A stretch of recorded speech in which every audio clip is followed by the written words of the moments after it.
Thank you for tuning in to a couple of Keemers podcasts. I am your co-host, Francesca. People call me Frankie. And I'm your co host, Christopher. People call me Chris. I'm going to start off with our first segment, Attitude Attitude, of Gratitude. gratitude. You messed up. That's okay. Anyway, we'll get it. Today, this week, I am grateful for having my labs come back good. I've mentioned before that in 2020 I struggled with my health. I had some health scares, and so I've been still following up with doctors about that. It's been a while since I've gotten my levels checked and get my blood drawn and all that, and I did, and everything came back perfecto, which is great. So I'm grateful for that this week. How about you, babe? I'm grateful for us having heat in spite of all of this cold and freezing weather. Mm-hmm. A lot of the states throughout the country, especially within the South, have been dealing with issues as a result of the winter storms that have taken place. So I'm really grateful for us having heat and electricity and all the things that we take for granted, especially when we're not faced with the same challenges or situations that others are faced with. Mm-hmm. So I'm truly grateful for what we have. Me too, babe. Today we're going to talk about caring for ailing parents. Mm-hmm. Um, I would say for not only me, but for my wife as well, this is something that we both have personal experience with, Mm-hmm. especially being so young. Whereas it seems like some of our peers may not have to deal with it until later in life, but we're some of the few that had to deal with it earlier on in our youth. Mm-hmm. I can say for me, helping take care of my mom was definitely a experience that at times was definitely good.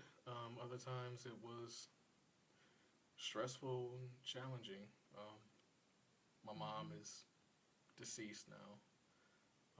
Lost my mom the day after we got married, Mm-hmm. and that was just really hard to lose her, Mm-hmm. especially after my mom was diagnosed with vascular dementia back in 2013. So it wasn't a progressive decline. It was slow, but it was overall challenging because my mom needed assistance with recalling words and making sure she, remembered different things. And to be honest, she did a good job with writing things down and referring back to it.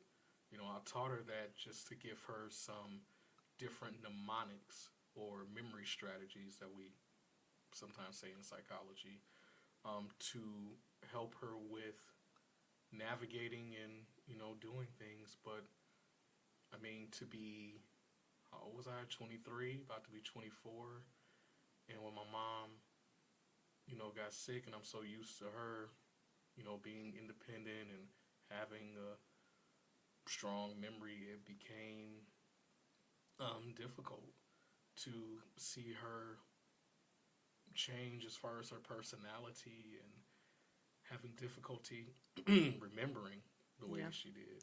I think too, like you're saying, she obviously was the one who got the diagnosis, and obviously there's tons of personal challenges I'm sure on her end that she was going through and thinking about and toiling with. But I think a lot of times what people forget when a pillar of your household gets a diagnosis, it's definitely, the focus is on them and making sure they're good, but it affects everyone. Like you're saying, like you started to act different, move different because you had to help her. So I think a lot of times when, someone is diagnosed with something or it's clear that they're struggling health wise, people forget that there are other people that are behind them that are also struggling. Yeah.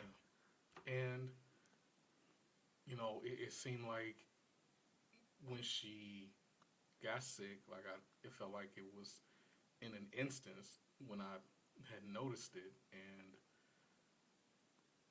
it did it became definitely an adjustment mentally, emotionally, all the way around. I'm grateful that my mental health background had aided me in being able to assist my mom with, like I said, the memory strategies or the mnemonics and helping her understand that when you have those challenges with recalling words or, just recalling different thoughts of what may have you, there's ways to assist yourself and to help yourself with doing that. So, um, but just seeing how, like I said, her personality just kind of switched over time and, being less social and not really being engaged with people in the same manner. It was it was it was heartbreaking for me because my mom was the type of person. She was socially outgoing. She was not quiet or reserved. That just was not her personality. But she over time became that way when she got sick.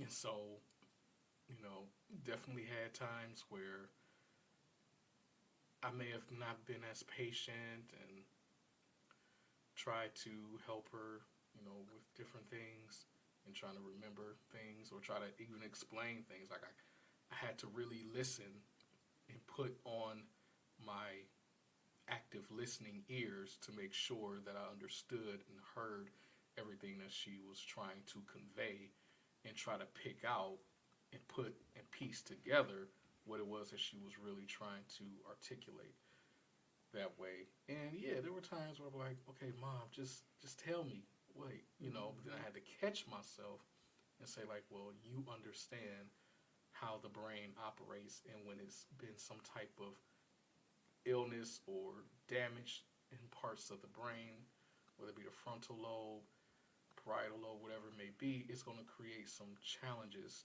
for someone, especially when it comes to their speech.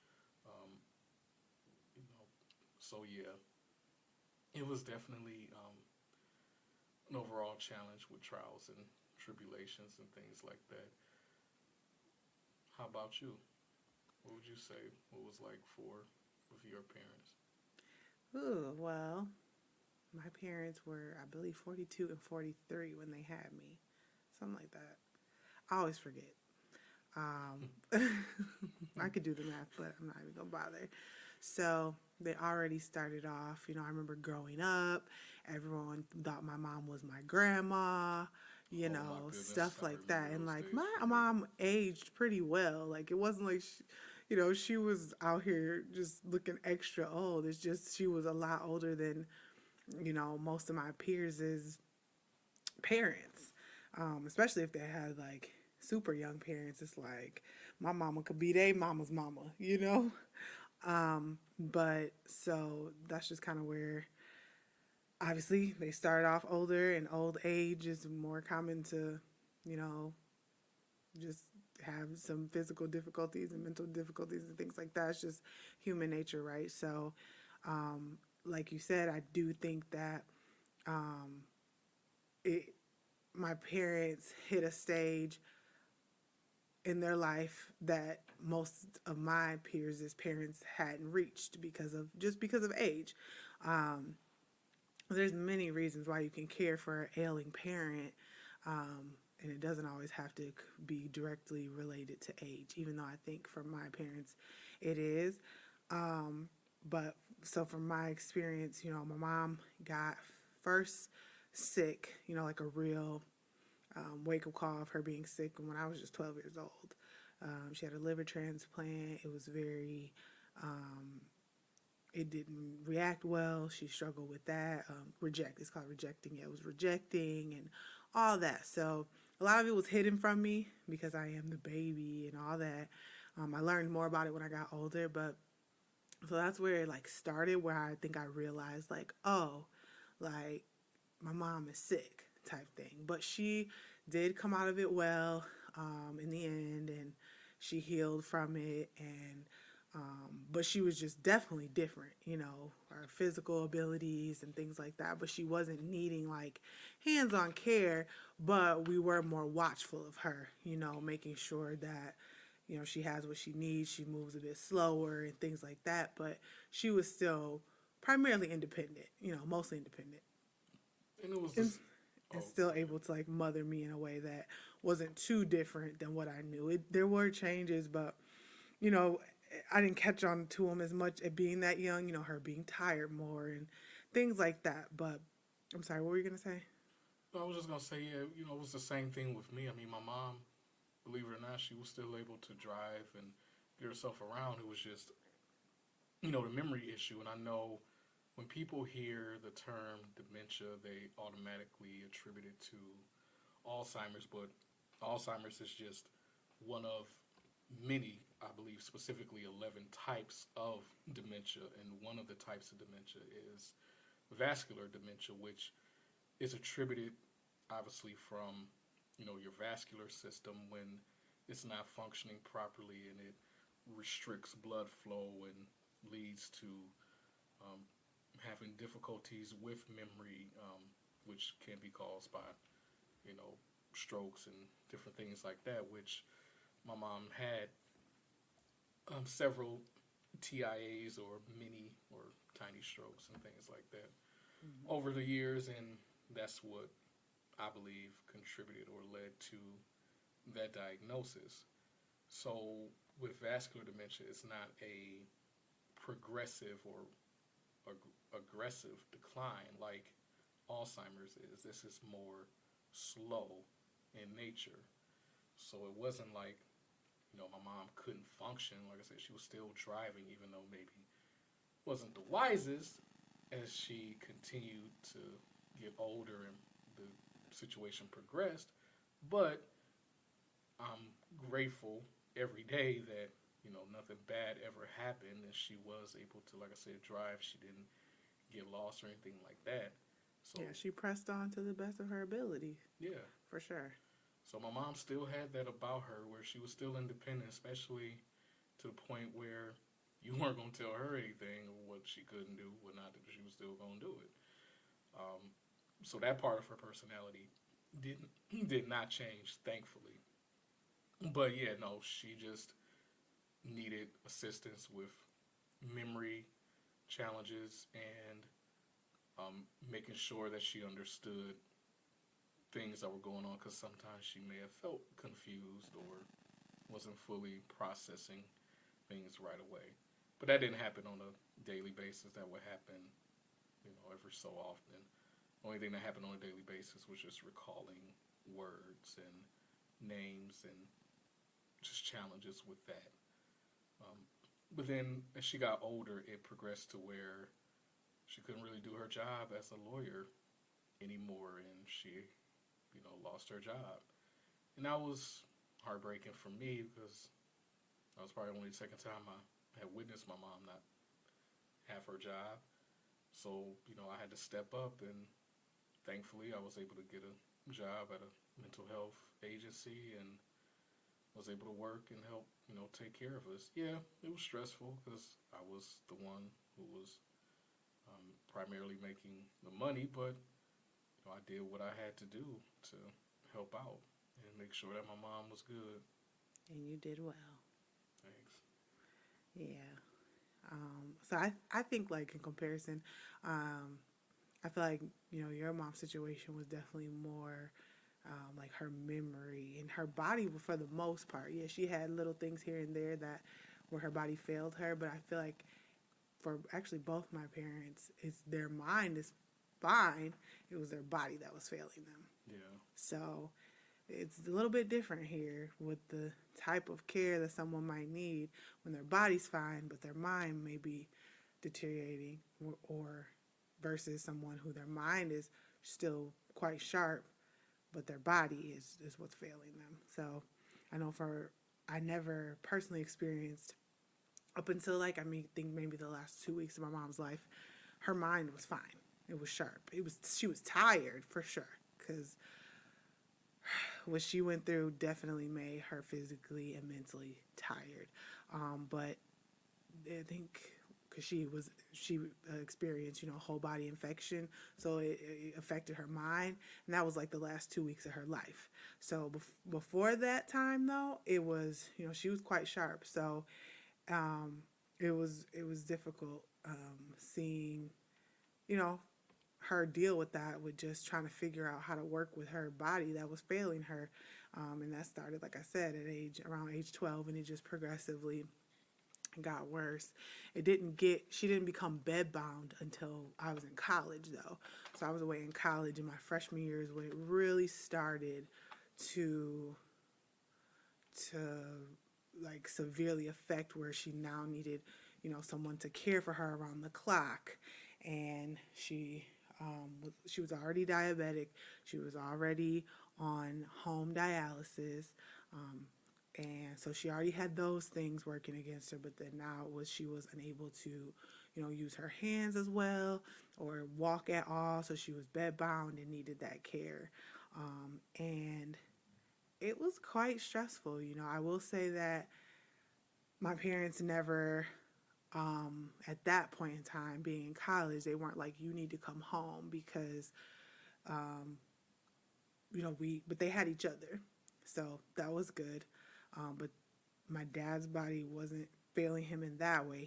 Did have different, procedures like knee replacement, hip replacement, things like that, but he was still mostly mobile. At the time that she became immobile. But his body slowly declined on him for different reasons. My dad's still living, but my mom passed away in 2013. So I didn't realize the date significance. You said your mom was diagnosed in 2013, Yeah. and my mom passed in 2013, and we didn't meet until the bitter end of 2015 into 2016. Yeah. So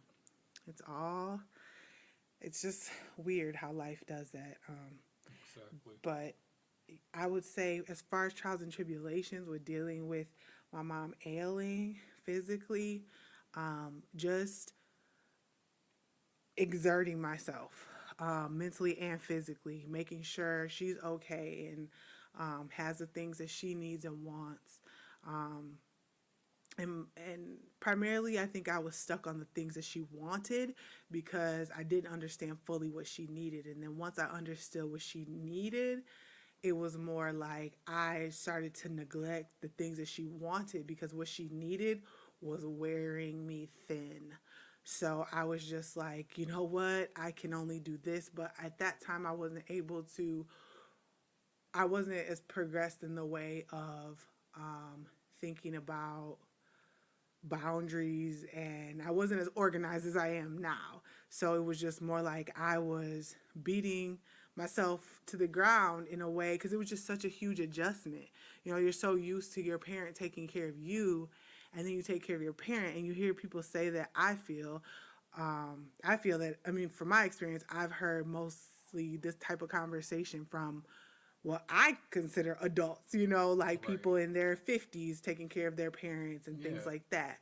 Because I had coworkers and such, older coworkers, and they would talk about, helping and dealing with their parents. And I just always attribute it to like, oh, that's what older people do. They take care of their parents because their parents are older than them. Right. But for me, it was like, here I am, 2020. Pretty much, I was 20, and it's like, it was just quite stressful. So once I did graduate and come back, because like I said, my parents weren't like, you need to come home and help, even though they probably could have used my help for sure. But they allowed me and didn't pressure me to come home from college and give that up. So I was definitely blessed in that way, because we were just watching a show the other day, and it was a 23-year-old guy, and his mom had cancer, and he has all these siblings, but he was the oldest, and he had a full ride, and he gave that up Yeah. to take care of his mom. And I think that I I mean, I've always been grateful for my life and the home that I come from, but I think that really just touched me in a way like I didn't have to give up my dream or, what I was already set out to do. Now, I will not say that I didn't stunt anything because of taking care of my parents, but I will say, as far as college and my education and those, well, at the time, what I believe to be foundational things, um, my parents didn't stop me from doing that. So I did finish school, and in that time, I studied abroad as well, and my mom and my dad, they made it happen. They made it happen for her, and it's just stressful though, because like when at one time she had home care, she had someone that she hired that took care of her, and it's just like the trust. I'm not a very trusting person of people I don't know, and even once Yeah. I get to know you, I do struggle with that. I got trust issues. I know that, we usually use trust issues in like romantic relationships, but you can definitely have trust issues outside of romantic relationships. Absolutely. So I think that I struggle with trusting people. So I stress because I'm like, are they treating her right? Are they, I don't want anybody talking crazy to my mom, my dad, like you're not going to do that. And I can't be there unless I'm there to correct it or, I'm very protective of that. So, I just wanted to make sure she had the best. And it was also, when you have someone, especially just one, because if you get an agency to do it, I mean, you're paying astronomical prices. But, if you kind of have a one on one contract with someone, it can kind of become more affordable. Still expensive, but more affordable than getting an agency. The agency, it's best because you have workers that maybe just be working 12-hour shifts and they get to go home. But if you hire just one person to your home, that's the only person. So they still need their vacations. They still got family. They still have emergencies. And so I was always the on call person. Not that I wasn't doing anything. I was still, making sure all the supplies and the person that was in the house was just taking care of my mom. But they weren't going out to get A, B, C, D. If anything needed to gotten, needed to be picked up, that was me. I was your girl. So I'm like, I was on call where this woman had a schedule. I was the on call person. So I would say with that, having like a personal hired in person that you've brought into your home to care, that can be a struggle of having, and it was of having just one person be on call like me. I was the person. So if that person couldn't come in for the day, like they had to go, they had to go take care of their mom. You know what I'm saying? Sorry ma'am, I have to call off today. I can't help you. Well, she still got to eat. She still got to be clean. She still got to have her medicine, all those things. So, it doesn't matter. I could be going on an interview that day. Guess I'm not going on that interview. I could be going to lunch with a friend. Guess I'm not going to that lunch because now I have to take care of my mom. And at first it's like, whatever, this is my mom. But if we're having real conversation, it's taxing, it's upsetting, it's emotional personally, and then it becomes like a job. So, but it's hard because you're mixing those two. Like there's guilt that comes along with it. Like, why do I feel, so um, upset of helping my mom? Because it's not that, it's deeper than that. But the guilt that comes with taking care of an ailing parent is definitely real. And then when you go the route of like nursing home, or when you go the route of um, like assisted living, there's all these different rules. Like my mom never qualified for assisted living. Because assisted living, you still have to have a fair amount of independence, and that wasn't her. In certain nursing homes, because she did the home dialysis, they wouldn't take her. So even places that do take care of completely dependent people, they don't take people that may do certain things. Like they might take care of someone that has to go out to the dialysis facility to get dialysis, but they're hands off of that home dialysis. If their nurse staff has to do it, no, we're not doing it. So it really limited even the nursing homes that she could go to. And don't even get me started on the billing and the medical field of that. That's a whole nother podcast. But the stresses of the financial decline that you experience just trying to Mm-hmm. survive. Yes. Ridiculous. And especially when there's one thing when they've decided, when I say they, I mean like the medical professionals decide that you don't have any money. They treat you a certain way. And I'm not trying to say it's better. It's messed up. But then there's another side when they think you have the money, they treat you a different way. And you might think, oh, it might be better because you have money. No, they want it all. They want to take it because they can tell, you're not Rockefeller, but they know you got money. So they want to upcharge you on this and try to recommend all this stuff. Or they want these records to determine how much you have to pay monthly. And they want all your stuff. So it's a whole stressful situation there. Just I learned so much about insurance, health insurance versus, medical insurance versus dental, vision, all that stuff, just all the types of insurances. I learned a lot. I still have a lot to learn, but I've definitely on Medicare and all that stuff and how many days you can, that you have to be in the hospital to qualify for a professional nursing facility. And oh, it's a whole web that you just learn by making mistakes. And when you're dealing with caring for someone and you're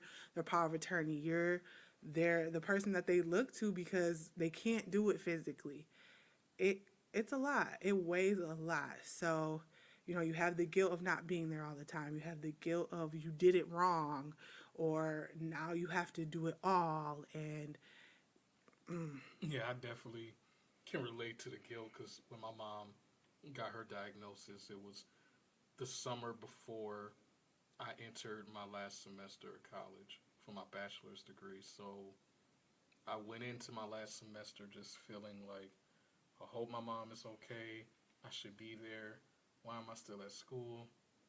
But then my mom was the type, she would tell me, um, finish school. Just finish school. You're almost there. You're at the end. Just finish school. I'm gonna be okay. Just finish school. So it was reassuring, but it didn't take away completely all the stress that I was dealing with from being in school, plus the stress of making sure that my mom was okay. And I would go home on the weekends, so that helped, I think, for that last semester the most, because I was able to spend time with her, make sure that she was okay, help her with doing things around the house, or helping her with the memory strategies and things like that. So, yeah, I definitely felt guilt as well that, I'm at the school while she's at home by herself. And I mean, yeah, my family checked on her, of course, talked with her. So I'm definitely grateful for that. It was just a sense of, why am I doing what I'm trying to do for myself and my education while she's going through this traumatic situation mhm. where she's having to navigate and adjust in a way where she didn't have to do before. Yeah, and I will say the biggest thing that I've learned through caring for my ailing parents is you have to take time for yourself. Yes. You have to, because you don't want to wear yourself so thin that you then start to um, maybe become so stressed that you're just snapping on them, snapping on others. Um, and how do I say this? You don't want to have, you want to try to avoid regrets. So, for example, like that guy I was saying, that young man, 23 years old, gave up his full ride scholarship to go take care of his mom. You never want to do those things and regret it or gain resentment towards, because it can happen. You're like, oh no, it's my parent. I love them. You never know what the future holds. So if you completely give up, completely, sometimes you're just in a bind and you got to do what you got to do. But you want to make sure you're not sacrificing so much that you then resent. Yes. Because, especially if the person's ill, but we all have our day, ill or not, we all have our day. So you don't want to hold and harbor resentment for a parent because you sacrificed so much Yes. to the point that you just resent and you have all this pent up anger and regret. So that will be what I've learned, to really take time for yourself and don't deny all of the things that you want to do. I mean, I guess I could be speaking to anybody of any age, but especially, if you're in your 20s and 30s even, you don't want to you just don't want to create an environment where you begin to resent them or blame them for the decisions that you made and just be resentful. You just don't want that. So take time for yourself. And do things that make you truly happy. That I would definitely, because it's easy. It's very easy to get wrapped up on they need this. On Mondays, they need this. On Tuesdays, they need this. And then you go down the whole list, and what day have you spent for yourself? What time have you taken for the things that you enjoy? Have you, canceled on all your friends to the point that your friends don't even ask you anymore? I remember when I was taking care of my mom, really like myself, a really good friend of mine, she knew what I was going through, and she planned a surprise party for me because she knew that like I just been stressed about it, upset about it, and all of that. And she was surprised, so she was just like, "Hey, why don't you come over?" And she lived about a good 30-minute drive from my house, so it wasn't like, "Oh, I'm just going up the street." So she was just like, "Come over, like we'll hang out." But she secretly had like gotten all the friends together and was gonna like surprise me, and I canceled on her. I was like, because I was just tired. I don't specifically remember if something was going on, but I was just like, man, like the energy that it's gonna take me to like get ready and like get there, da da da da. I mean, she begged and dragged me, finally got me to go. And then I go and I found out that it was a surprise party, and I was so happy. But I was like, it just kind of really woke me up. Like, what surprises are behind these opportunities that I just keep denying. And I think that point was like a turning point for me. Like, you really gotta make time for you because you just never know the surprise or the unexpected that might be hiding behind that situation. So, um, that was one thing, definitely a memory of mine that kind of like opened my eyes to I need to be making time for myself and not just and my friends and just being who I am because I'm a pretty sociable person and I have some really great friends. I'm blessed with that. So, you don't want to but if you also on another note, if you have good friends, they will understand. And Yes. if they don't understand, that's on them, not you. I'm not trying to say they're not a good friend. I'm saying they just don't understand and you don't need that energy. So let them do what they're going to do and don't, try to please and appease them when you've got all of this going on. Agreed. Continue to live your life and don't limit yourself.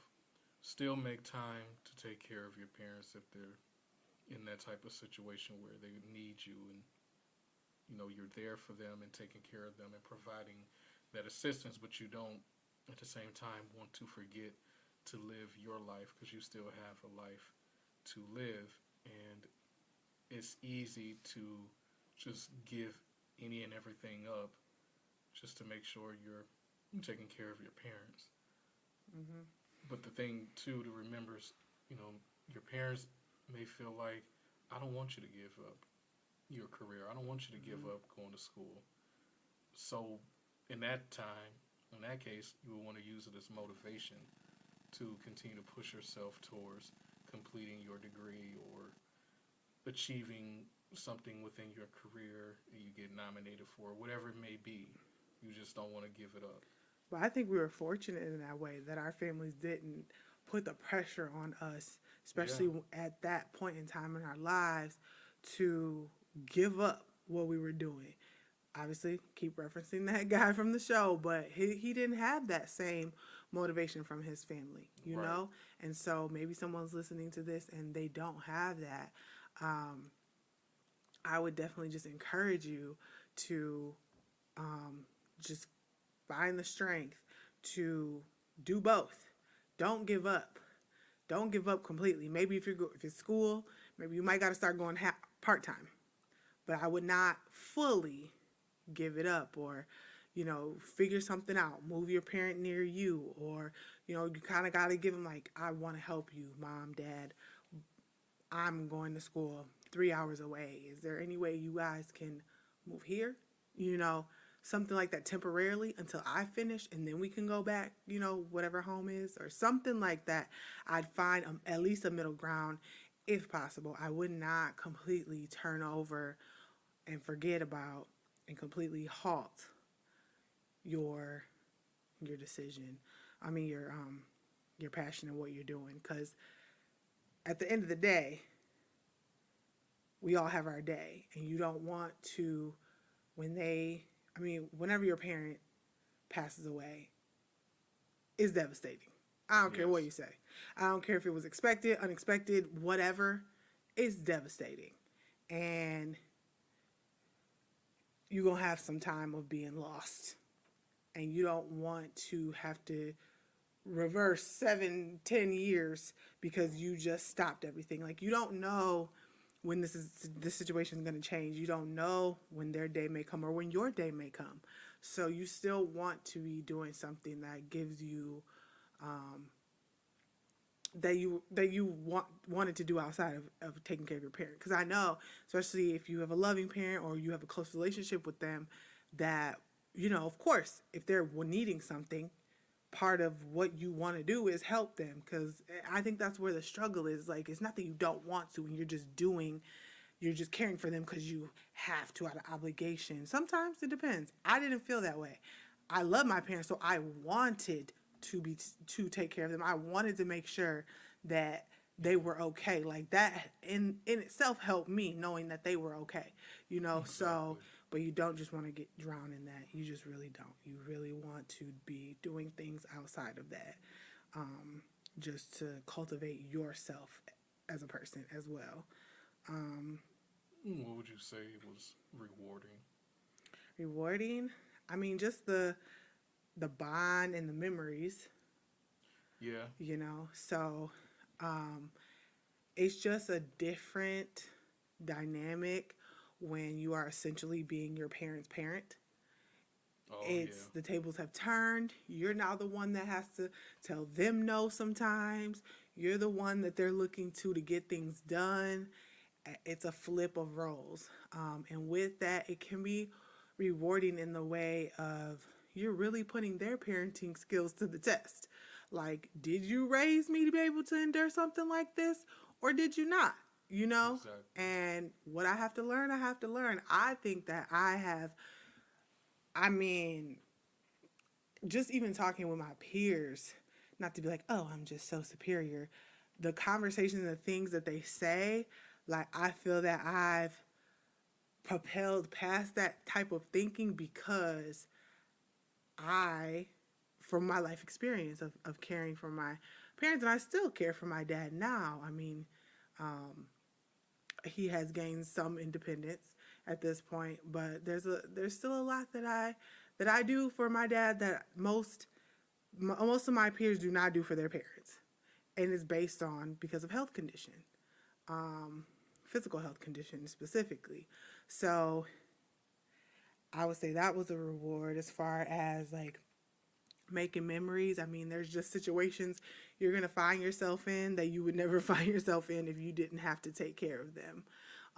And conversations you'll have that you probably would never have if you didn't have to take care of them. Yeah. And so those are just like those times of just spending more time, because you can get caught up in what you're doing day to day, the routine, and maybe not really having those deeper conversations, or them not really, or even them not imparting this knowledge on you, or you not really listening because you're just so caught up in your hustle.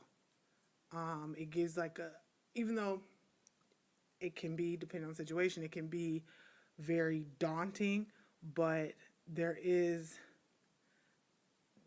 more space for those type of conversations to like gain the wisdom and really sit and think about it. So for me, that would be the rewarding thing. Just those memories, the good memories, some bad, not bad, but like, sad, Yeah. but a lot of good ones too.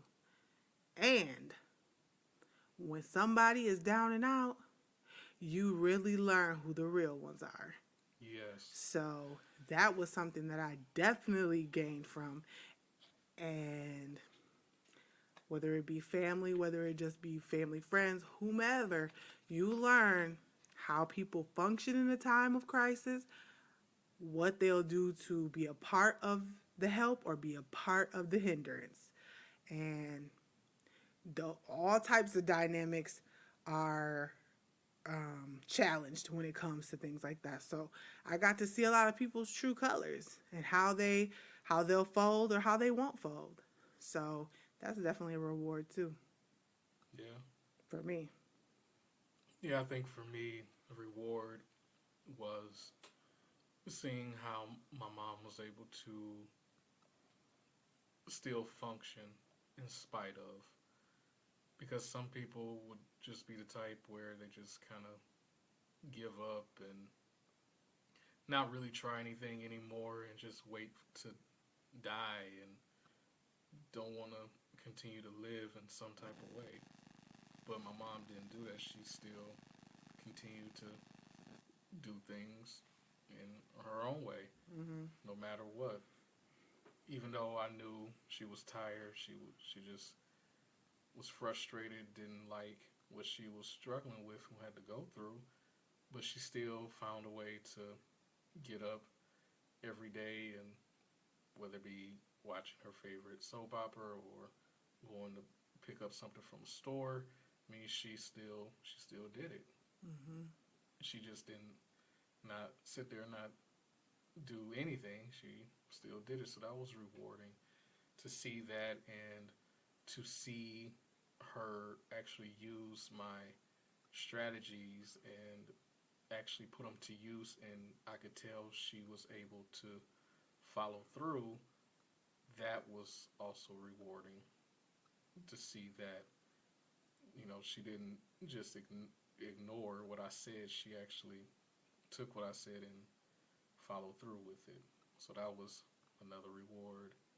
And I think overall, just having that time and those memories with her, just to see her again continue to function to the best of her ability, that was definitely rewarding.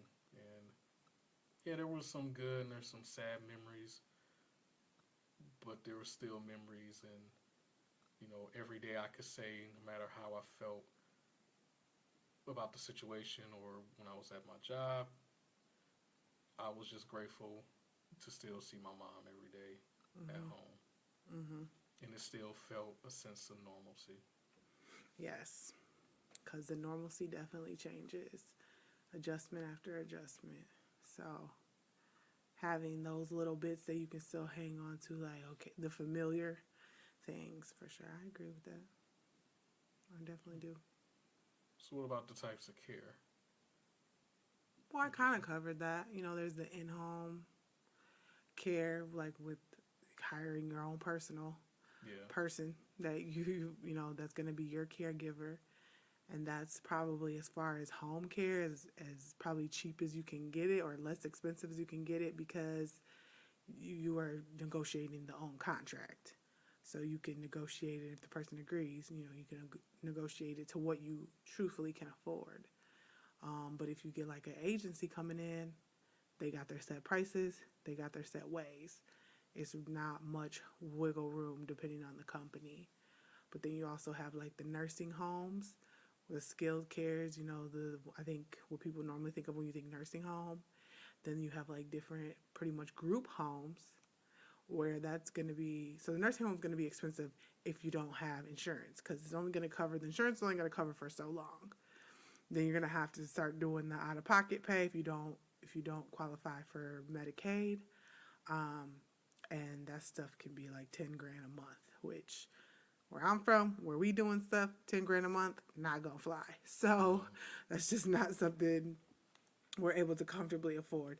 So once nursing home is good if you got insurance, up until you got to do that private pay, not affordable. But then you also have the assisted living, which is more just like a regular apartment, but it has staff at all times that can just be there to look out for your parent, but they have to be pretty independent to do that, depending on how the care works. But usually, most cases, you can find some that might care for someone that's more dependent, but most assisted living is going to be independent um, people.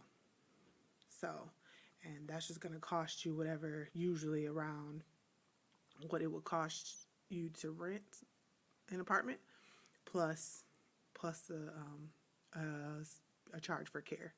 So, from my experience, that with that you can kind of work it out. So it'd be like the home care in home with your own contracted person. That's going to be your cheapest route because you're going to be able to negotiate that contract. Then you have the agencies, and they can come to your home, but especially if you need somebody around the clock, that's going to cost you.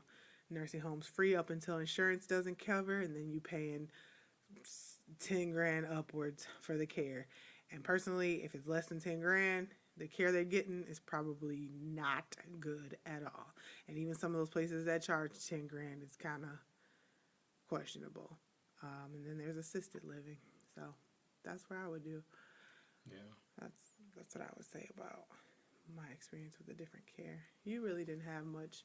And of course, doing it yourself is going to be most cost effective as far as finance, but it could cost you in other ways, depending on the situation. And I'm not a proponent like, oh, don't take care of your parent, because even with all these other things like I mentioned, like the in-home care, nursing home, assisted living, you still are going to have a bunch of stuff that you will need to be doing to take care of your parent. There's more than just putting them in this place. Okay, good, I can go live my life. If you do that, I don't like to judge, but let me tell you, it will be incomplete. I would never recommend, if you get professional care, to just leave them there and walk away. No, because once again, like I said, I got trust issues, and I need to make sure you treating my parent right, and I need to make sure they got what they still need.